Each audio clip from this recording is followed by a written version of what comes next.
ব্যস্ত রাজনৈতিক জীবনের মাঝে বহুদিন অভিনয় জগৎ থেকে দূরে থাকা জুন মালিয়া হঠাৎই আলোচনার কেন্দ্রবিন্দুতে। কলকাতা আন্তর্জাতিক চলচ্চিত্র উৎসবের প্রথম দিন থেকে শেষ দিন পর্যন্ত সঞ্চালনায় জাদু ছড়িয়ে সবাইকে চমকে দিয়েছেন তিনি। আর এই মঞ্চেই ভক্তদের জন্য এলো বড় সুখবর। দীর্ঘ বিরতির পর অবশেষে আবারও অভিনয় ফিরছেন টলিউডের এই জনপ্রিয় অভিনেত্রী। ভারতীয় গণমাধ্যম সূত্রে জানা যায়, আবার প্রলয় সিজন 2 এর জন্য শুটিং করবেন অভিনেত্রী। রাজ চক্রবর্তীর পরিচালনায় ওয়েব সিরিজ আবার প্রলয় বেশ জনপ্রিয় হয়েছিল। সম্প্রতি পরিচালক শুরু করে দিয়েছেন সিজন 2 এর শুটিং।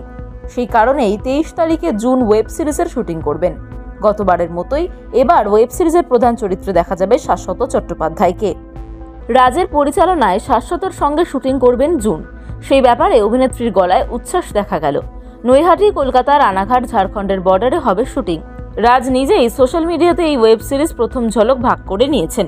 এদিকে সামনের বছর ভারতের বিধানসভা নির্বাচন, সেই কারণে জুন অত্যন্ত ব্যস্ত থাকবেন প্রচার সংক্রান্ত কাজে।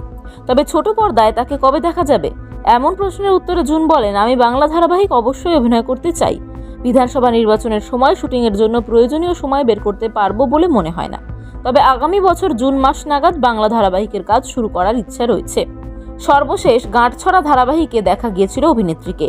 সেই ধারাবাহিকে গৌরব চট্টোপাধ্যায়ের মায়ের চরিত্রে দেখা যায় জুনকে। গৌরব চট্টোপাধ্যায় আর সোলাঙ্কি রায় জুটি বেঁধেছিলেন এই গাঁটছড়া ধারাবাহিকে। তারপরে আবারও পর্দায় কামব্যাক করতে চলেছেন জুন মালিয়া।